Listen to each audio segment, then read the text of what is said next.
ರತ್ನಾಕರ ಧೌತಪದಾಂ ಹಿಮಾಲಯ ಕಿರೀಟಿನೀಂ ಬ್ರಹ್ಮರಾಜರ್ಷಿ ರತ್ನಾಢ್ಯಾಂ ವಂದೇ ಭಾರತ ಮಾತರಂ. ನನಗೆ ಕೊಟ್ಟಿರುವಂತಹ ವಿಷಯ ಸಶಕ್ತ ಮಹಿಳೆ ಸದೃಢ ಭಾರತ. ನಾವೆಲ್ಲ ನಮ್ಮ ಇತಿಹಾಸವನ್ನ ಓದಬೇಕು ಅಂತಾದರೆ ಭಾರತವನ್ನ ತಾಯಿ ಭೂಮಿ ಅಂತ ಕರೀತೇವೆ. ಎಲ್ಲೂ ಸಹ ಭಾರತವನ್ನ ಫಾದರ್ಲ್ಯಾಂಡ್ ಪಿತೃಭೂಮಿ ಅಂತ ಕರೆಯುವುದಿಲ್ಲ. ನಾವೆಲ್ಲೋ ಟ್ರಾವೆಲ್ ಮಾಡಬೇಕಾಗಿದ್ರೆ ಒಂದು ದೊಡ್ಡವಾದಂತಹ ನದಿ ಸಿಗತ್ತೆ ಅಂತಾದರೆ ಅಲ್ಲಿ ನೋಡಿ ಕೃಷ್ಣ ಹರಿತಾ ಇದ್ದಾನೆ ಅಂತ ಹೇಳುವುದಿಲ್ಲ, ಬದಲಾಗಿ ಅಲ್ಲಿ ನೋಡಿ ಕೃಷ್ಣೆ ಹರಿತಾ ಇದ್ದಾಳೆ ಅಂತ ಹೇಳುತ್ತೇವೆ. ನಮ್ಮ ಮನೆಯಲ್ಲಿ ಟ್ಯಾಪನ್ನು ಓಪನ್ ಮಾಡಬೇಕಾಗಿದ್ರೆ ನಮ್ಮ ಮನೆಯ ಹಂಡೆಯ ಒಳಗಡೆ ಬೀಳುವಂತಹ ನೀರನ್ನು ಹೋ ಕಾವೇರಿ ಬಂದ ನೋಡಿ ಅಂತ ಹೇಳುವುದಿಲ್ಲ, ಬದಲಾಗಿ ಕಾವೇರಿ ಅಲ್ಲಿಂದ ಇಲ್ಲಿಗೆ ಹರಿದುಕೊಂಡು ಬಂದಿದ್ದಾಳೆ ಅಂತ ಹೇಳ್ತೇವೆ. ಯಾಕೆ ಅಂತ ಹೇಳಿದರೆ ಭಾರತದಲ್ಲಿ ಇಡೀ ಜಗತ್ತಿನಲ್ಲಿ ನಾಗರಿಕತೆ ಅನ್ನುವಂತಹದ್ದು ಹುಟ್ಟುವುದಕ್ಕಿಂತ ಮೊದಲು ಜಗತ್ತಿನ ಜನರು ಮಾನವನ್ನ ಮುಚ್ಚಿಕೊಳ್ಳುವುದಕ್ಕೆ ಮರಗಳ ತೊಗಟೆಗಳನ್ನು ಉಪಯೋಗಿಸ್ತಾ ಇದ್ದಂತಹ ಆ ಕಾಲದಲ್ಲಿಯೂ ಸಹ ನನ್ನ ದೇಶದ ಋಷಿ, ನನ್ನ ದೇಶದ ಮುನಿ ಜಗತ್ತಿಗೊಂದು ವಿಚಾರವನ್ನು ಕೊಡ್ತಾನೆ. ಏನು ಅಂತ ಹೇಳಿದರೆ, ಎಲ್ಲೆಲ್ಲಿ ತಾಯಿಯನ್ನ ಪೂಜನೆ ಮಾಡ್ತಾರೆಯೋ, ಎಲ್ಲೆಲ್ಲಿ ಹೆಣ್ಣನ್ನ ಲಕ್ಷ್ಮಿ ಅಂತ ಹೇಳಿ ಆರಾಧನೆ ಮಾಡ್ತಾಳೆಯೋ ಅಲ್ಲಲ್ಲಿ ದೇವತೆಗಳು ವಾಸ ಮಾಡ್ತಾರೆ ಅಂತ. ನಾವೆಲ್ಲ ತುಂಬ ಹೆಮ್ಮೆಯಿಂದ ಹೇಳ್ಕೊಳ್ತೇವೆ, ನಾವೆಲ್ಲ ಸೀತೆಯ ಸಂತತಿಯವರು, ನಾವೆಲ್ಲ ದ್ರೌಪದಿಯ ಪರಂಪರೆಯಿಂದ ಬಂದವರು, ನಮಗೆಲ್ಲರಿಗೂ ಸಹ ದುರ್ಗೆಯ ಶಕ್ತಿ ಇದೆ, ಕಾಳಿಯ ಶಕ್ತಿ ಇದೆ. ಸಂದರ್ಭ ಬಂದಾಗ ಅಮ್ಮನಾಗಲಿಕ್ಕೂ ಗೊತ್ತಿದೆ, ಸಂದರ್ಭ ಬಂದಾಗ ಪಾರ್ವತಿ ಆಗಲಿಕ್ಕೂ ಗೊತ್ತಿದೆ, ಸಂದರ್ಭ ಬಂದಾಗ ಕೈಯನ್ನು ಹಿಡಿದುಕೊಂಡು ಆ ಈಯನ್ನು ಕಲಿಸುವಂತಹ ಶಾರದೆ ಸ್ವರೂಪಿ ಆಗಲಿಕ್ಕೂ ಗೊತ್ತಿದೆ, ಸಂದರ್ಭ ಬಂದಾಗ ಚಂಡಮುಂಡರನ್ನು ವಧಿಸಿದಂತಹ ಚಾಮುಂಡಿ ಆಗಲಿಕ್ಕೂ ಗೊತ್ತಿದೆ ಅಂತ ಹೇಳ್ಕೊಂಡು ಎಲ್ಲ ಹೆಮ್ಮೆಯಿಂದ ಹೇಳ್ಕೊಳ್ತೇವೆ. ಆದರೆ ಈ ಪರಂಪರೆಯಿಂದ ಬಂದಂತಹ ನಾವುಗಳು ಸಮಾಜ ಅಪೇಕ್ಷಿತ ಪಟ್ಟಾಗ, ಸಮಾಜಕ್ಕೆ ಅಪೇಕ್ಷೆ ನಮ್ಮಿಂದ ಏನೋ ಒಂದು ಬಂದಾಗ ನಾವು ಕಾಳಿಯಾಗಿ, ಸರಸ್ವತಿಯಾಗಿ, ಶಾರದೆಯಾಗಿ, ದುರ್ಗೆಯಾಗಿ ಇವತ್ತು ನಿಂತುಕೊಂಡಿದ್ದೇವಾ ಅನ್ನುವಂತಹ ಆಲೋಚನೆಯನ್ನು ಮಾಡಬೇಕಾಗಿದೆ. ಸರ್ವಜ್ಞರು ಒಂದು ಕಡೆಯಲ್ಲಿ ತುಂಬ ಸುಂದರವಾಗಿ ಹೇಳುತ್ತಾರೆ, ಜಗತ್ತಿನ ಅಷ್ಟೂ ದೇಶಗಳಲ್ಲಿ ಅಮ್ಮನೊಬ್ಬಳು ಸರಿ ಇದ್ದರೆ ಸಮಾಜ ಸರಿ ಇರಬಲ್ಲದು ಅನ್ನುವಂತಹ ಆಲೋಚನೆಯನ್ನು ಕೊಟ್ಟಂತಹ ಒಂದೇ ಒಂದು ದೇಶ ಯಾವುದು ಅಂತ ಹೇಳಿದರೆ ಅದು ಭಾರತ. ತೊಟ್ಟಿಲನ್ನು ತೂಗುವಂತಹ ಕೈ, ತೊಟ್ಟಿಲನ್ನು ತೂಗ್ತಾ ತೂಗ್ತಾ ತೂಗ್ತಾ ಮಗುವಿನ ಕೈಯಲ್ಲಿ ಮೊಬೈಲ್ ಫೋನ್ಗಳನ್ನು ಇಡುವುದರ ಬದಲು ಭಾರತೀಯ ಪರಂಪರೆಯನ್ನು ಕೊಟ್ಟಾಗ ತಣಿಸಂದ್ರದ ಬೆಂಗಳೂರಿನಲ್ಲಿ ಇರುವಂತಹ ಯಾವುದೋ ಒಂದು ಸ್ಲಮ್ಮಿನ ತೊಟ್ಟಿಲಿನ ಒಳಗಡೆಯಿಂದಲೂ ಸಹ ಭಾರತವನ್ನು ಬೆಳಗಬಲ್ಲಂತಹ ಶಿವಾಜಿಯನ್ನು ಕೊಡುವಂತಹ ತಾಕತ್ತಿದೆ ಅನ್ನುವಂತಹ ಆಲೋಚನೆಯನ್ನೇನಾದರೂ ನಾವು ಇಲ್ಲಿಂದ ಹೊರಗಡೆ ತೆಗೆದುಕೊಂಡು ಹೋಗ್ತೇವೆ ಅಂತಾದರೆ ರಾಷ್ಟ್ರೋತ್ಥಾನಕ್ಕೆ ನೂರಾದಾಗ ಬೆಂಗಳೂರಿನ ಸ್ಲಮ್ಗಳ ಮೂಲಕ ಭಾರತವನ್ನು ಬೆಳಗುವಂತಹ ಮಕ್ಕಳನ್ನು ಕೊಡುವುದಕ್ಕೆ ತಾಯಂದಿರಿಂದ ಸಾಧ್ಯ ಇದೆ ಅನ್ನುವಂತಹ ಆಲೋಚನೆಯನ್ನ, ಅನ್ನುವಂತಹ ಸ್ಫೂರ್ತಿಯನ್ನ ಇಲ್ಲಿಂದ ಹೊರಗಡೆ ತೆಗೆದುಕೊಂಡು ಹೋಗಬೇಕಾಗಿದೆ.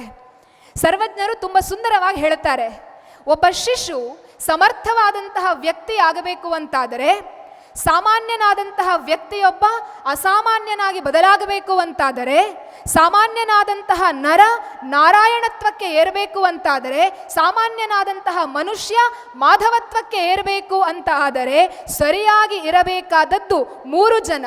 ಆ 3 ಜನ ಯಾರು ಅಂತ ಹೇಳಿದರೆ, ವಿದ್ಯೆ ಕಲಿಸುವಂತಹ ತಂದೆ, ಬುದ್ಧಿ ಹೇಳುವಂತಹ ಗುರು ಮತ್ತು ಬಿತ್ತಿರಬೇಕಾಗಿದ್ದರೆ ಆ ಮಗುವನ್ನು ಎತ್ತಿ ಸರಿಯಾದಂತಹ ದಾರಿಯಲ್ಲಿ ತೆಗೆದುಕೊಂಡು ಹೋಗಬೇಕಾದಂತಹ ತಾಯಿ.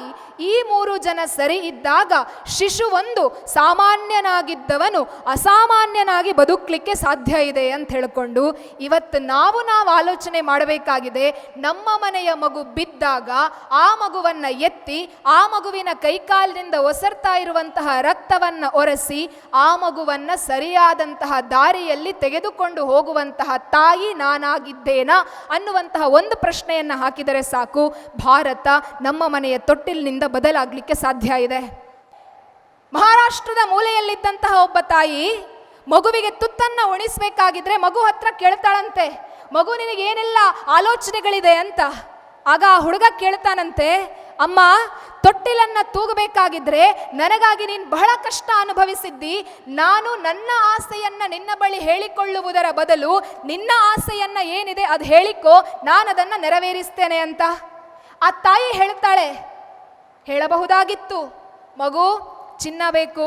ಇವತ್ತಾದರೆ ನಾವು ಹೇಳ್ತೇವಲ್ಲ, ಚಿನ್ನಕ್ಕೆ ಆಲ್ರೆಡಿ ಪವನಿಗೆ 1,00,000 ಕ್ರಾಸ್ ಆಗಿದೆ, ನನಗೊಂದು ದೊಡ್ಡ ಹಾರ ಬೇಕು, ಮುತ್ತಿನ ಹಾರ ಬೇಕು ಅಂತೆಲ್ಲ ನಾವು ಡಿಮಾಂಡ್ ಮಾಡ್ತಿದ್ವೋ ಏನೋ. ಆದರೆ ಆ ತಾಯಿ ಡಿಮಾಂಡ್ ಮಾಡ್ತಾಳೆ, ನನಗೆ ಆಸ್ತಿ ಬೇಡ, ನನಗೆ ಸಂಪತ್ತು ಬೇಡ, ನನಗೆ ಪಟ್ಟ ಬೇಡ, ಪಟ್ಟದ ಮಹಾರಾಣಿ ರಾಜಮಾತೆ ಅನ್ನುವಂತಹ ಯಾವ ಆಲೋಚನೆಯೂ ಬೇಡ.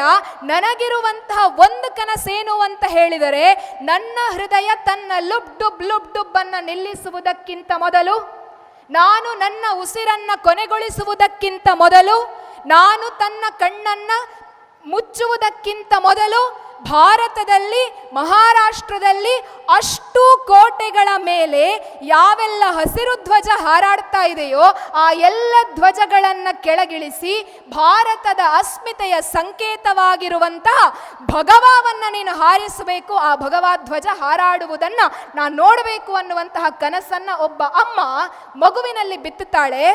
ಆ ಮಗುವಿಗೆ ಅಮ್ಮ ತೊಟ್ಟಿಲನ್ನು ತೂಗಬೇಕಾಗಿದ್ರೆ ರಾಮನ ಕಥೆಯನ್ನು ಹೇಳ್ತಾಳೆ, ಕೃಷ್ಣನ ಕಥೆಯನ್ನು ಹೇಳ್ತಾಳೆ.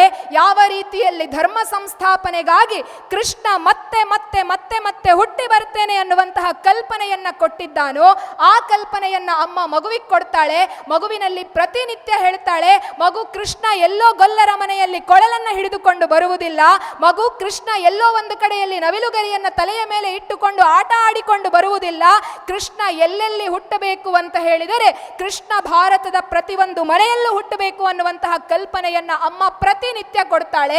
ಆ ಮಗುವಿಗೊಂದು ಆಸೆ ಬರುತ್ತೆ, ನನಗಾಗಿ ಎಲ್ಲವನ್ನ ಕೊಟ್ಟಂತಹ ಅಮ್ಮನ ಆಸೆಯನ್ನ ನಾನು ನೆರವೇರಿಸಬೇಕು ಅಂತ ಹೇಳಿಕೊಂಡು ಆಟ ಆಡುವಂತಹ ವಯಸ್ಸಿನಲ್ಲಿ, ಕೇವಲ 16 ವರ್ಷ ವಯಸ್ಸಿನಲ್ಲಿ ತೋರಣಗಡ ಅನ್ನುವಂತಹ ಕೋಟೆಯನ್ನ ಗೆದ್ದು ಅಮ್ಮನ ಪದತಲದಲ್ಲಿ ಅರ್ಪಿಸಿ ಸಮಾಜ, ಸಂಸ್ಕೃತಿ, ಧರ್ಮದ ರಕ್ಷಣೆಗಾಗಿ ಚಿತ್ತಖಡ್ಗನಾಗಿ ಇರ್ತೇನೆ ಅನ್ನುವಂತಹ ಆಲೋಚನೆಯನ್ನ ಕೊಟ್ಟಂತಹ ಶಿವಾಜಿ ಅನ್ನುವಂತಹ ಸಾಮಾನ್ಯ ವ್ಯಕ್ತಿ ಛತ್ರಪತಿ ಶಿವಾಜಿ ಮಹಾರಾಜ್ ಆಗಿ ಗಾಗಾ ಭಟ್ಟರಿಂದ ಸಿಂಹಾಸನದ ಮೇಲೆ ಕಿರೀಟಾಭಿಷಿಕ್ತನಾಗ್ತಾನೆ ಅಂತ ಹೇಳಿದರೆ ಅದಕ್ಕೆ ಕಾರಣವಾದದ್ದು ತೊಟ್ಟಿಲನ್ನ ತೂಗಬೇಕಾಗಿದ್ರೆ ಅಮ್ಮ ಕೊಟ್ಟಂತಹ ಆಲೋಚನೆ, ಅಮ್ಮ ಕೊಟ್ಟಂತಹ ಸಂಸ್ಕೃತಿ, ಅಮ್ಮ ಕೊಟ್ಟಂತಹ ಸಂಸ್ಕಾರ.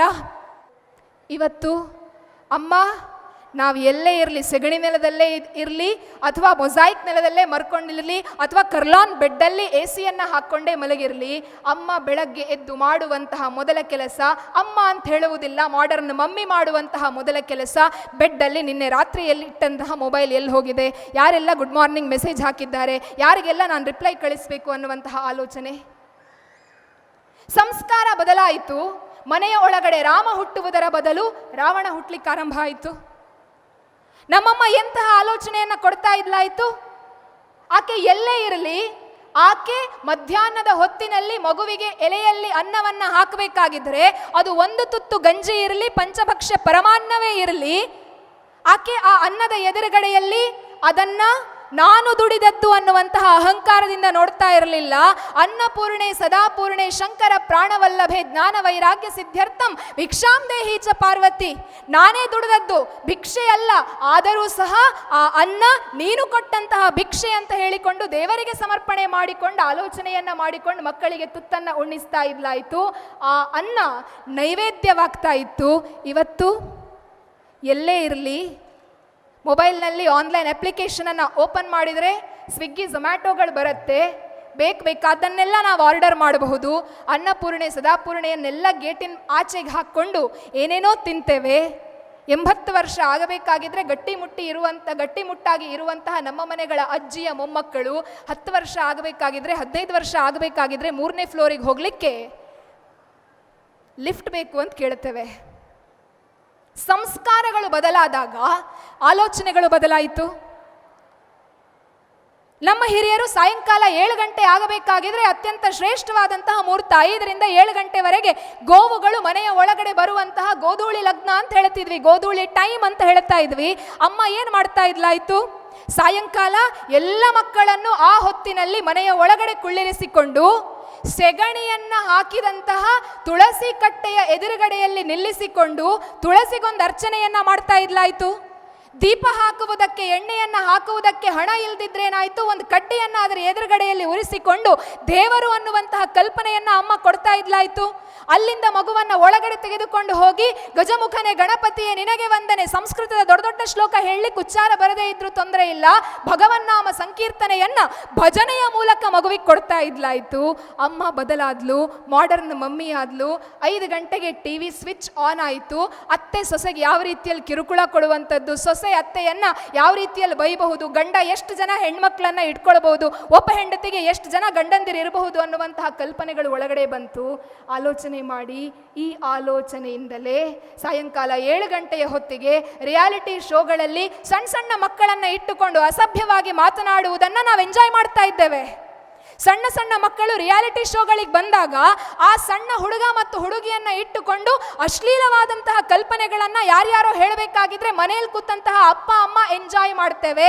ಆಲೋಚನೆ ಮಾಡಿ, ಅದೇ ಎಂಜಾಯ್ಮೆಂಟ್ ಅನ್ನ ನಮ್ಮ ಮನೆ ಮಕ್ಕಳಿಗೆ ಕೂತ್ಕೊಳಿಸಿ ನೀನು ನಾಳೆ ಹಾಡ್ಕೊಂಡು ಇದೇ ಥರ ರಿಯಾಲಿಟಿ ಶೋಗೆ ಹೋಗಬೇಕು ಅನ್ನುವಂತಹ ಕಲ್ಪನೆಯನ್ನ ಆಲೋಚನೆಯನ್ನೇನಾದರೂ ಕೊಡ್ತೇವೆ ಅಂತಾದರೆ ನಮ್ಮ ಮನೆಯ ಮಕ್ಕಳು ಕರೀನಾ ಕಪೂರ್ ಖಾನ್ ಆಗಿ ಬದಲಾಗ್ತಾಳೆ. ನಮಗೆ ಆಲೋಚನೆ ಬರ್ತಾ ಇಲ್ಲ.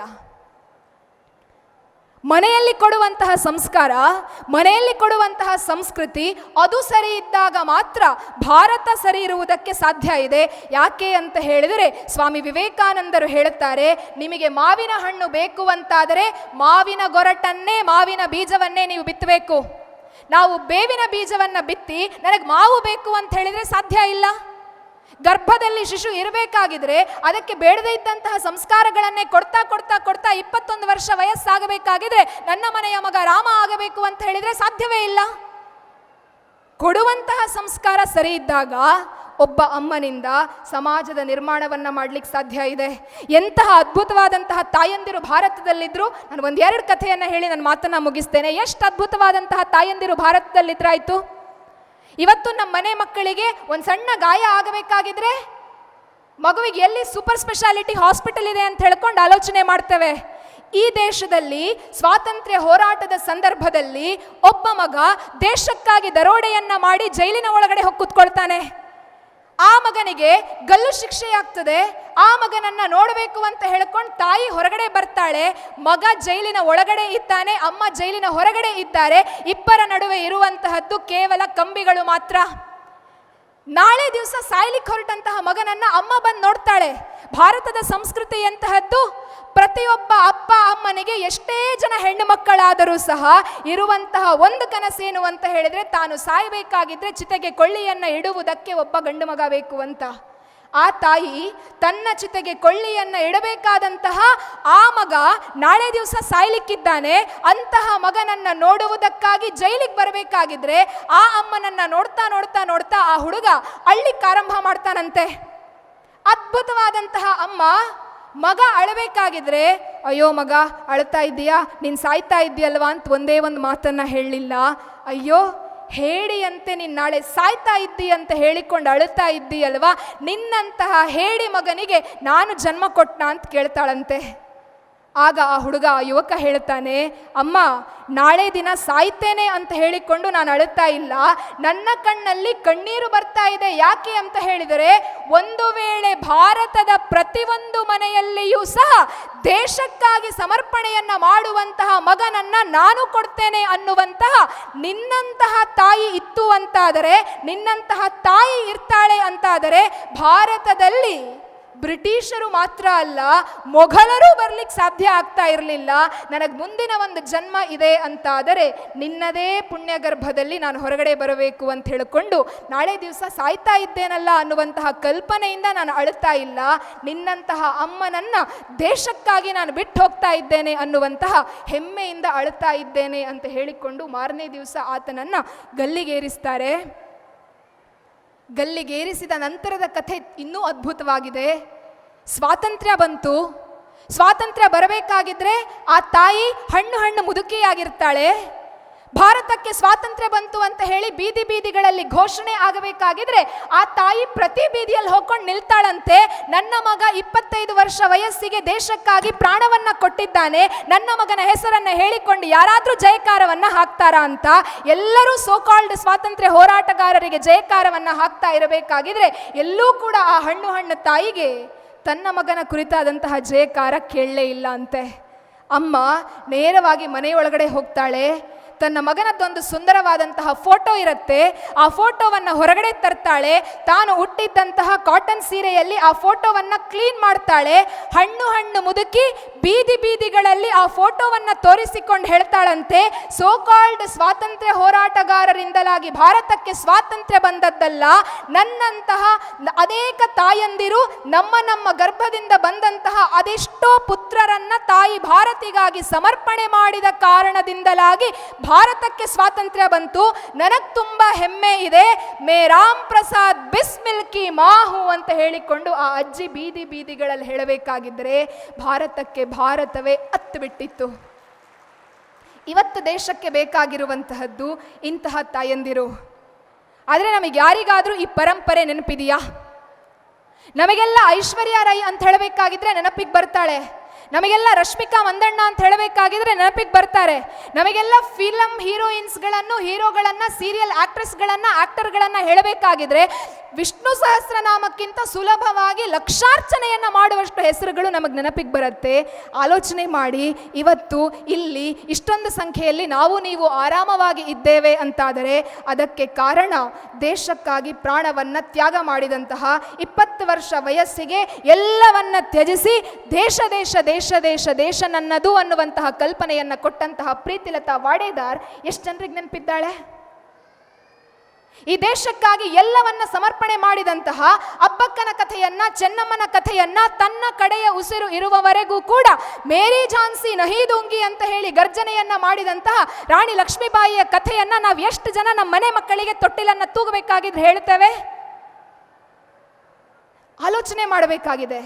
ಸಂಸ್ಕಾರವನ್ನು ಕೊಟ್ಟಾಗ ಮಾತ್ರ ಸುಸಂಸ್ಕೃತ ಸಮಾಜದ ನಿರ್ಮಾಣವನ್ನು ಮಾಡಲಿಕ್ಕೆ ಸಾಧ್ಯ ಆಗುವಂತಹದ್ದು. ಸಂಸ್ಕಾರವನ್ನು ಕೊಡುವಂತಹ ಕೆಲಸವನ್ನು ತಾಯಿಯೇ ಮಾಡಬೇಕು. ಯಾಕೆ ಅಂತ ಹೇಳಿದರೆ ದೇಶ ನಿಂತಿರುವಂತಹದ್ದು ತಾಯಿಯ ಕೈಯಲ್ಲೇ. ತಂದೆ ದುಡಿಲಿಕ್ಕೆ ಹೋಗ್ತಾನೆ, ದುಡ್ದು ತಂದು ಹಾಕ್ತಾನೆ. ಸಂಸ್ಕೃತಿಯನ್ನು ಸಂಸ್ಕಾರವನ್ನು ಕಲಿಸುವಂತಹ ಜವಾಬ್ದಾರಿ ಇರುವಂತಹದ್ದು ತೊಟ್ಟಿಲನ್ನು ತೂಗುವಂತಹ ಕೈಯಿಂದ ಮಾತ್ರ.